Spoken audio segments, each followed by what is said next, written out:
Guys, we need to snap out of it. We need to snap out of it right now. I just saw a video of a man while the family was asleep pouring gasoline on the house to start the house fire. And I'm not going to get into the intricacies of why, the heart, or whatever the case may be. But you know what ultimately is going to happen if we do not rise above racism and realize the real issue is classism? What we're going to have is we're going to have a wipeout of many, many people. Some that we love and care a lot about, some that we don't know. But regardless, we have to understand that the power that we give and allow is the power that can be used against us. And we have to take our power back. This goes beyond racism and the political spectrum. We need to start realizing that there is a whole class of people that's in danger of being wiped out, the whole middle class. And you think that middle class people are people that make $40,000, $50,000 a year? No. The middle class is 80% of the population. We're not talking about the top 10%. We're not talking about the top 5, the top 1%. We're not talking about those. Those are the upper class. Okay? So if 80% of the population is middle class, then that leaves 20%. So we're going to give 10% to the top 10% earners, and then we're going to give 10% to the bottom 10% earners. Okay? Those are not as immediately threatened as the middle class. Now, some of you might feel like you're upper class, but you're not. For those that are upper class, you should still be concerned because it's going to go to a different level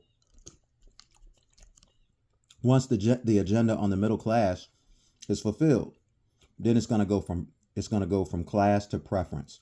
So it's layers to it. There's racism. You're looking at an onion. An onion has layers.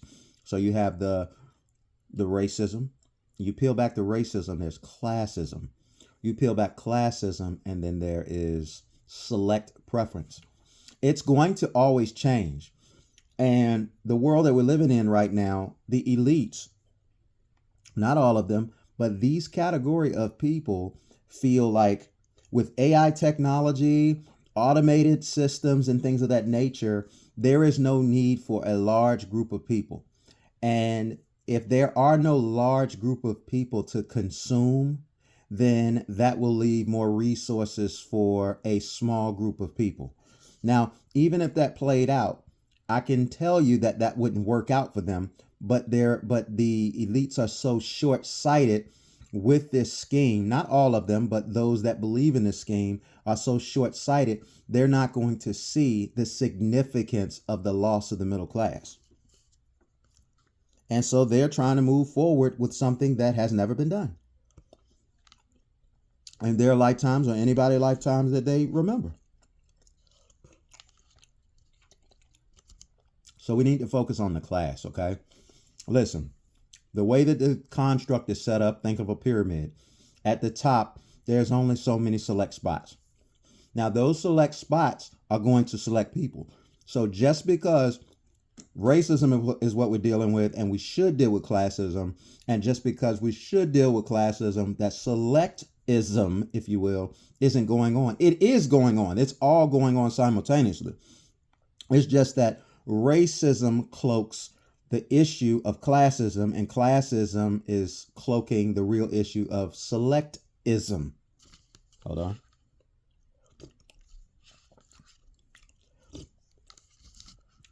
Racism is stupid. The reason racism is stupid is because there is nothing you can really do with racism that's going to resolve anything. It's only destructive.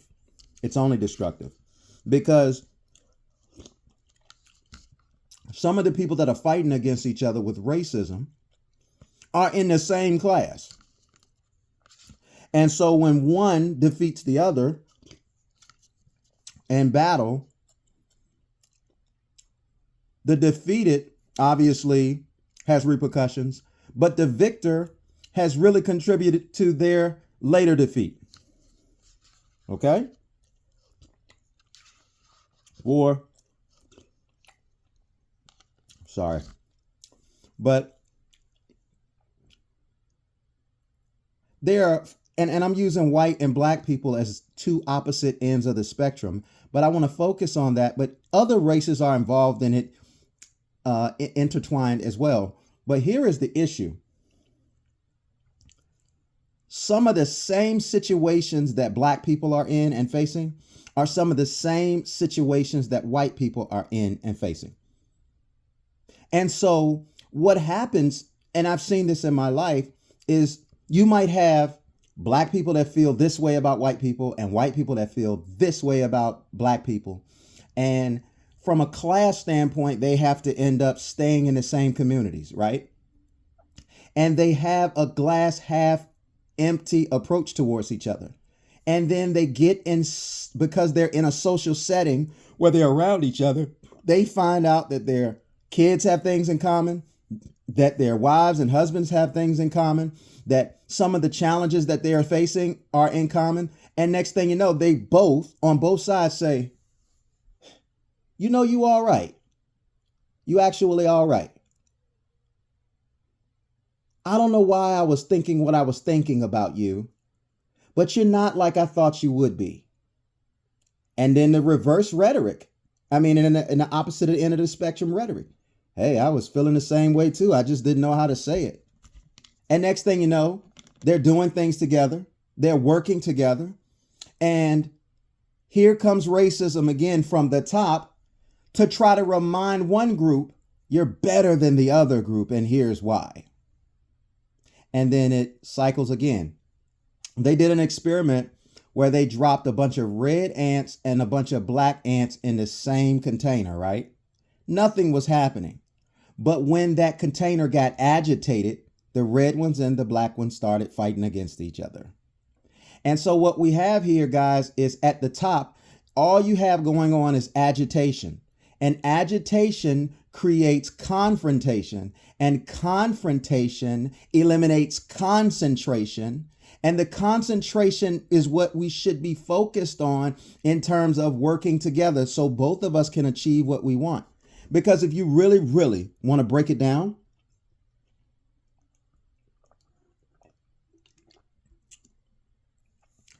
if the color that I am, my big nose that I have, if I took my family and I went to a colder climate, after so many generations, you know what would happen to me? My skin would get lighter and my nose would get smaller. Why? Because lack of access to sunlight would make me evolve as a people and adjust to that. Stay with me. The same thing with my nose. My nose is wide because it is made to breathe in the type of air that I am in, which is humid air. If I go to a cold climate, the air gets thinner. So there's no need for my nose to get this big. Now, my nose is big now, but when I used to play football and I would be in the equipment and out in the sun, my nose would get even wider. Why? Because I was trying to compensate for the lack of thinness in the air. Do you get what I'm saying? So if all of the people, if the first people, which is the Sands people of Africa that look Asian, that have slanted eyes, if they are the first known civilization, right? And they are dark people, and all people come from Africa, and everybody's migrated from Africa to all over the world, over generations, their appearances have changed to adapt to the environment. So really and truthfully, we're fighting and arguing about those things. And the reality is, again, the reality of the situation is we're fighting over differences that our environment had a lot to do with. Now, listen, I know that there are people out there that are pro-white. I know that there are people out there that are pro-black. And I know that there are people out there that are pro whatever ethnicity they are. I don't have any problems with anybody having a preference or a prejudice towards people that look, walk, talk, and think and act like them. But racism narrows the thought process to just summarize each other, if you will, to just one category of looks. We have more in common or not in common than just looks and appearance. I told you, classism is more a broader stroke of the brush because it involves more categories. Economically, spiritually, mentally, emotionally. We might not have the same things in common when it comes to our skin color, but we have the same things in common with the struggles of life. And together, everyone achieves more. This notion, you need to look no further than social group economics. Any group that works together is going to get a better result. The group that doesn't work together is going to be at a disadvantage. It's a group game, and we're playing individuals.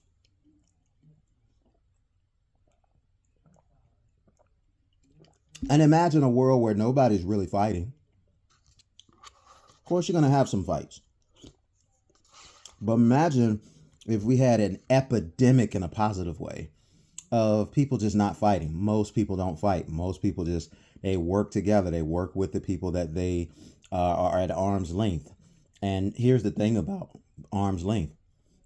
If you lined up everybody from Maine to Florida, we could make a line where everybody is touching somebody, and we would make a line of everybody from Maine all the way to Florida. So we really are connected.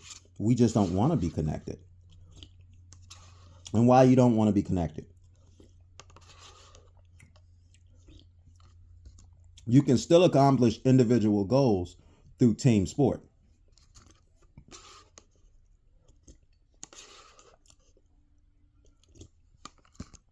I don't want to name names, but take for an example in basketball, a person that wants individual stats. They don't care about team success. They want to make sure they got points. They want to make sure they got rebounds. They want to make sure they got assists. And they want to make sure that they're the focal point of the offense and everything's generated around them.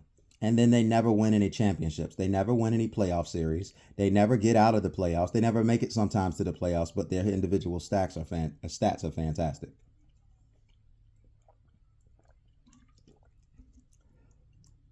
But the individual who has the same or equal amount of talent, relatively, or a little above, a little below, no matter what, if they get in a team construct and they work together with their team, they give up some points. They give up some rebounds. They give up some assists. They give up the focal point being about them. But because they have willingness around them, talent around them, they will win. Look at Tom Brady. Tom Brady, he's got 7 Super Bowls, but there are a lot of those Super Bowls. There's quite a few of those Super Bowls that he was not the real reason why they won. He gets all the credit because he's the quarterback. But there were some times when they had Willie McGinnis and they had that stout defense. They won because of their defense mainly. Tom Brady just managed the game. You understand? There were Super Bowls that he won, but then there were Super Bowls that he didn't win because of him and his heroics. Not to mention, time after time, Tom Brady took pay cuts. So more money could be allocated to get better talent around him. He understood how important it was to be a champion. Now, a lot of people retire, but look at the options he had when he retired.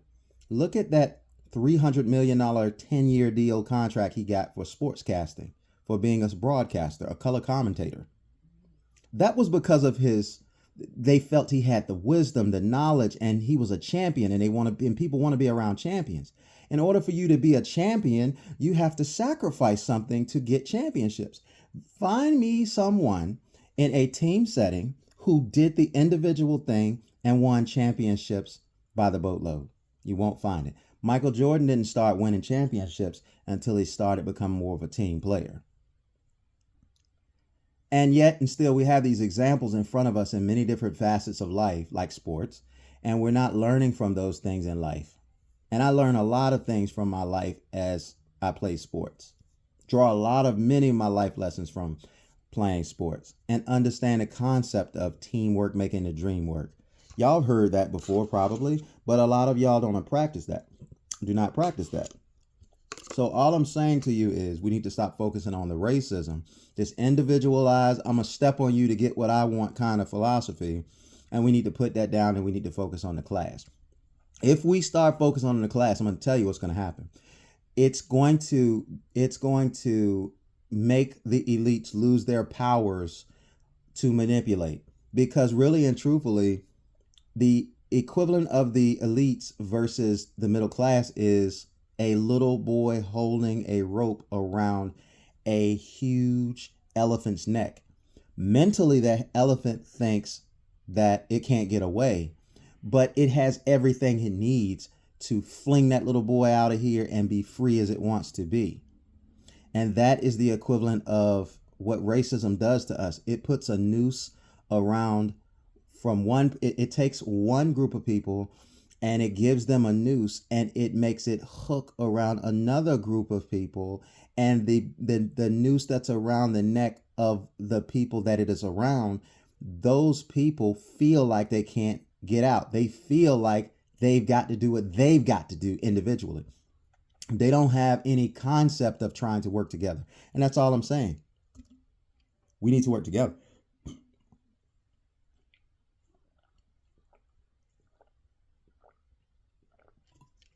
We don't need to start fights.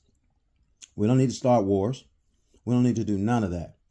We need to stand on business and say, this is what we're standing for, and this is what we're not falling for. And if we do that, yes, the elites may roar its ugly head, but here is the thing about the elites. The elites are getting closer and closer and closer to being able to extinguish us, but we're only giving them time and power to do so. We need to stop the time and we need to take back the power and say, you're not going to do this. Even when it comes to shopping and buying certain things, we're saying, hey, look, we see that you stand for something that we don't stand for. And if you're going to stand for something that heinous, then we're not going to purchase your items. We don't need fancy clothes. We just need clothes that cover us. We don't need fancy drinks. We just need clean drink to drink. We don't need fancy places to stay. We just need safe places to stay. And we need to stop being delusional about these things. And we need to stop letting social media teach us these optical illusions about all these fabulous lives that people are living that they're really not living. Whether you know it or not, you see somebody taking a picture next to a car, you don't even know if it's their car. There are so many people that'll take pictures next to somebody else's car to project an image that look at me and how I'm living. There are people that go to certain restaurants and when the food presentation looks good, they take a picture of it. But it's the first time they ate out in 3 months. They're not eating out like that all the time. And for those that are eating out like that all the time, good for them.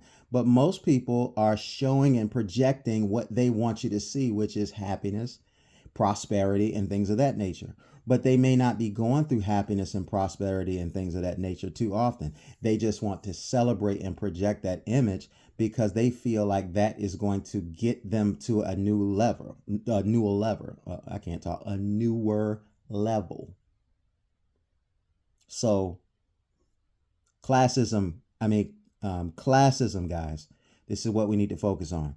We as a class of people, even if you're elite, you should still have love for the middle class because the middle class is the majority of the people. And you have to understand, the less people we have, the more individually endangered we are. When you have a small fire, you can put it out. But when you have a forest fire, it's harder to put out. And we're not talking about becoming a fire to damage the world. We're talking about becoming a fire to burn the stubble of the elites that don't mean us no good. We're not trying to eliminate the elites. We want people to be elite, but we also want the people who are elite to have a sincere heart and to take a sense of duty and responsibility, because we are all made to minister to who we are made to minister to. And forgive me, I'm sorry, I can't really talk right now, whatever the case may be, it's still early. But again, take heed to what I'm saying. I love you, black brothers. I love you, white brothers. And any skin tone that you are in between, I love you too. You have something to offer. Yes, I have a preference about what I like, but my preferences doesn't have to step on you, and it doesn't have to harm you for me to get what I want. But we should work together, and we should focus on the class, and we should focus on the people, and we should focus on making sure that everybody's got at least what they need, and we can share. It's just not, it's too much to go around to share. Look, they talk about overpopulation, but if you take every single person on the face of this earth and put them shoulder to shoulder, they could fit in the state of Texas. We don't have a population problem. The elites that are greedy just want more. We have a greedy problem, not a population problem. And let's stop fighting against each other, and let's start standing up for each other. Let's stop standing by people, and let's start standing by principles. If somebody stands for righteous principles, everybody should jump to that person's defense and defend that person, him or her, or they. But if somebody's not standing on good principles and good values, it's okay to not stand for that. So stand for something, but don't fall for anything, guys. We have to do better, and we need to focus. Today, we put the racism away, and we pick up classism, and we focus and concentrate on making sure the underserved is served.